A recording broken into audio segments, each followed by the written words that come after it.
दोस्तों, आज हम जानने वाले हैं कि ब्रह्मांड के सामने हम इंसान क्या है हम इंसानों की ब्रह्मांड के सामने हैसियत। इस वीडियो को देखने के बाद आपका घमंड चूर चूर हो जाएगा जब आप जानोगे कि ब्रह्मांड कितना बड़ा है और इतने बड़े ब्रह्मांड में हम कहां एग्जिस्ट करते हैं, या फिर हमारा अस्तित्व इसके सामने कुछ मायने रखता भी है या नहीं।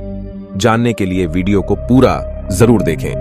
दोस्तों, आपको जानकर हैरानी होगी कि हमारी धरती पर रहने वाले लोगों की संख्या यानी पूरी धरती की पॉपुलेशन लगभग 8 अरब तक पहुंच चुकी है।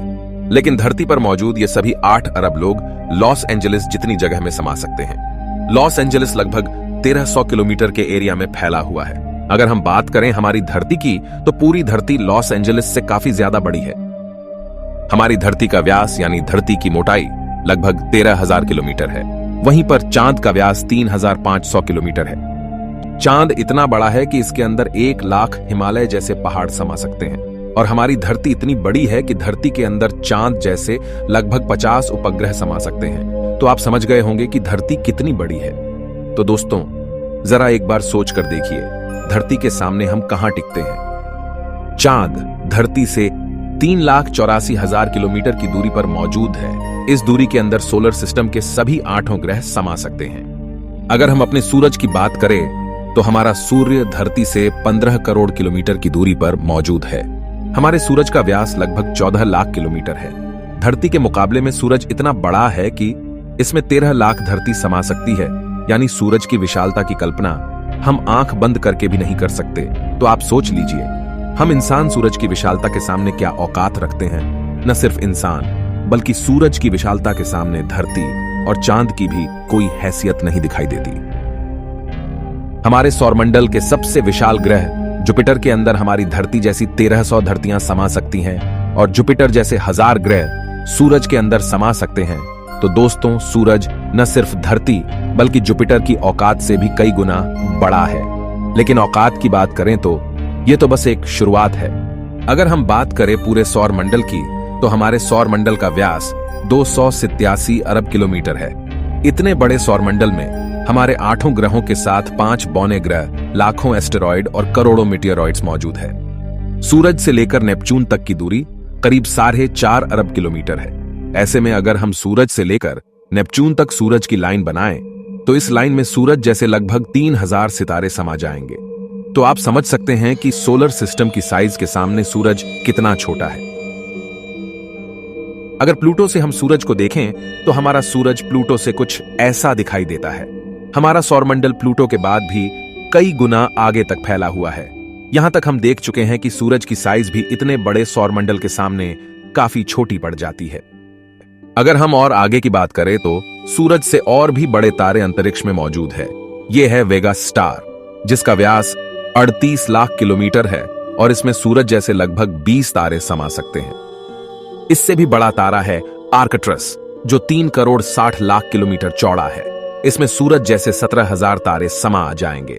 और इसके और आगे चलने पर ब्रह्मांड में एक और तारा है, रीगेल, जिसका व्यास 11 करोड़ किलोमीटर है।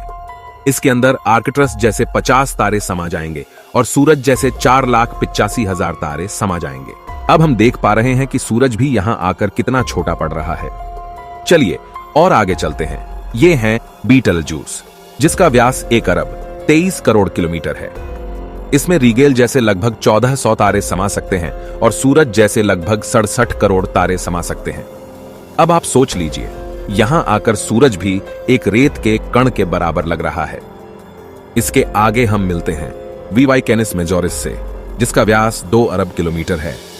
और इससे भी बड़ा तारा है यूवाई स्कूटी, जिसका व्यास लगभग 2 अरब 40 लाख किलोमीटर है। और अब तक का झांक सबसे बड़ा तारा है स्टीफनसन 218, जिसका फैलाव 3 अरब किलोमीटर के बराबर है। यानी इस तारे के अंदर सूरज जैसे 9 अरब 83 लाख तारे समा सकते हैं। ब्रह्मांड में अब तक इससे बड़ा कोई सितारा नहीं मिला है और इस तारे के सामने सूरज का अस्तित्व न के बराबर है। ऐसे में हम इंसान और हमारी धरती तो इसके सामने कुछ भी नहीं है। जरा सोचकर देखिए, इस तारे के अंदर धरती का अस्तित्व मायने भी रखता है या नहीं। अब अगर हम बात करें ब्रह्मांड में इससे भी बड़ी संरचनाओं की, तो हम पहुंच जाते हैं कैट्स आई नेबुला के पास। यह आकार में 0.4 प्रकाश वर्ष बड़ी है, यानी प्रकाश को भी इसे पार करने में 4 महीने 26 दिन लगेंगे। यह ब्रह्मांड के सबसे विशाल तारे के मुकाबले कितना बड़ा है? इस नेबुला के अंदर स्टीफनसन जैसे लगभग 3000 तारे समा जाएंगे और इससे भी बड़ा हेलिक्स नेबुला है जिसका व्यास 5 प्रकाश वर्ष है, यानी प्रकाश को इसे पार करने में 5 साल लगेंगे। और इसमें स्टीफनसन जैसे 15,000 तारे रखे जा सकते हैं। इससे भी आगे है ओरियन नेबुला जो 24 प्रकाश वर्ष चौड़ा है, और इससे आगे हमें मिलता है ओमेगा सेंटोरी कंस्टलेशन जिसका व्यास 150 प्रकाश वर्ष है। और अब तक जिन विशालकाय संरचनाओं को हमने देखा है उन सबको अपने अंदर समाने वाली, इन सबसे करोड़ों गुना विशाल ये है हमारी आकाशगंगा मिल्की वे, यानी मंदाकिनी आकाशगंगा, जो कि 1 लाख प्रकाश वर्ष के व्यास में फैली हुई है। यानी यह इतनी बड़ी है कि इसे पार करने में प्रकाश को भी 1 लाख साल लग जाएंगे। और आपको बता दें कि प्रकाश की गति 3 लाख किलोमीटर पर सेकंड है। हमारी इस आकाशगंगा में इस तरह के बड़े बड़े 400 अरब तारे मौजूद है और इतने ही ग्रह इसके अंदर मौजूद है। तो यहां आकर आप कल्पना भी नहीं कर सकते कि यह कितनी बड़ी है। इसके अंदर हमारी धरती खत्म भी हो जाए तो इतनी विशाल आकाशगंगा को कोई फर्क नहीं पड़ने वाला है। हमारा सूरज भी खत्म हो जाए तो भी इसे कोई फर्क नहीं पड़ने वाला। ब्रह्मांड का सबसे बड़ा तारा भी खत्म हो जाए तब भी इस पर कोई फर्क नहीं पड़ेगा। लेकिन ब्रह्मांड यहां भी खत्म नहीं होता है। इससे भी आगे चलने पर अगर हम हमारी पड़ोसी आकाशगंगा एंड्रोमेडा की बात करें तो यह हमारी गैलेक्सी से 2 गुना बड़ी है। इस गैलेक्सी के अंदर 10 खरब तारे मौजूद हैं। अब तक जाने गए सबसे विशाल तारे स्टीफनसन से इस गैलेक्सी को भर दिया जाए तो इसमें 40,000 खरब स्टीफनसन 218 जैसे तारे आ सकते हैं। अगर हम और आगे पृथ्वी से 23 करोड़ प्रकाश वर्ष दूर जाए तो हमें एक और आकाश गंगा मिलती है, UGC 2885 गैलेक्सी, जो कि 4,63,000 प्रकाश वर्ष के व्यास में फैली है। यह हमारी गैलेक्सी से 4 गुना बड़ी है और इसमें 50 खरब तारे मौजूद हो सकते हैं। पृथ्वी से 100 करोड़ प्रकाश वर्ष दूर इससे भी और भयानक और बड़ी गैलेक्सी है, IC 1101 गैलेक्सी, जो कि 40 लाख प्रकाश वर्ष के व्यास में फैली हुई है और इसमें 1000 खरब तारे रहते हैं। इसके अंदर 30,000 से भी ज्यादा मिल्की वे गैलेक्सी जैसे आकाश गंगाएं समा सकती हैं। और अगर हम इससे आगे चलकर और देखें तो इससे भी ज्यादा बड़ी गैलेक्सी ब्रह्मांड में मौजूद है जिसके सामने मिल्की वे आकाश गंगा भी कुछ नहीं है। पृथ्वी से 300 करोड़ प्रकाश वर्ष दूर यह है अल्क्योनियस गैलेक्सी, जो कि 1 करोड़ 60 लाख प्रकाश वर्ष जितने व्यास में फैली हुई है। इसमें हमारी मिल्की वे गैलेक्सी जैसी 40 लाख गैलेक्सी समा जाएगी। अब हम ब्रह्मांड के काफी बड़े स्केल पर पहुंच चुके हैं, जहां हमारी गैलेक्सी, जिसकी विशालता की हम कल्पना भी नहीं कर सकते, वह भी इसके सामने कुछ नहीं है। लेकिन अब अगर हम और आगे चले और पूरे ब्रह्मांड की बात करें तो हमारा पूरा ब्रह्मांड जिसे हमने अब तक ऑब्जर्व किया है वह 93 अरब प्रकाश वर्ष के व्यास में फैला है और इसके अंदर ऐसी 200 अरब गैलेक्सी मौजूद है।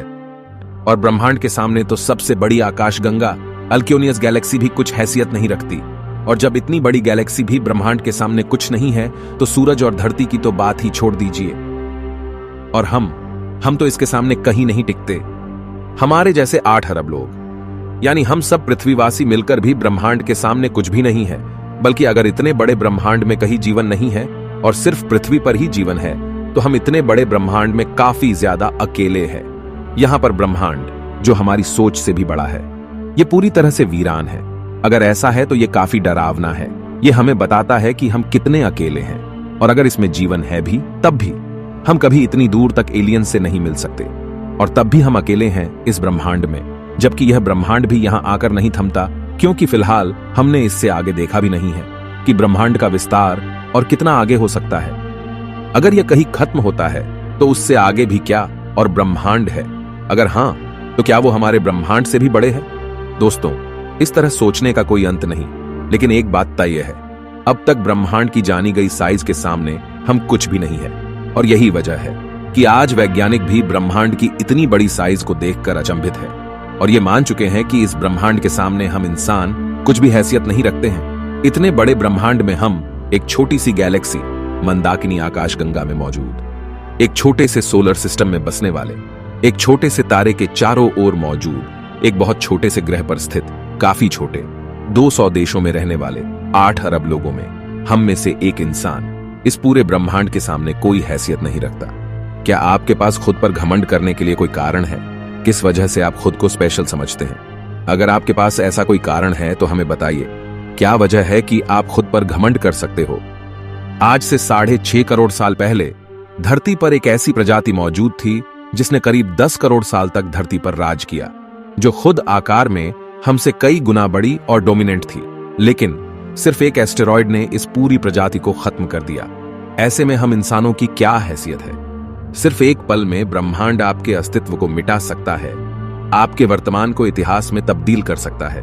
तो बताइए, क्या कारण है आपके पास कि आप कुछ स्पेशल हो? कमेंट में जरूर बताएं। हम मिलते हैं आपसे किसी अगले वीडियो में। तब तक के लिए हमारे वीडियोस देखते रहें।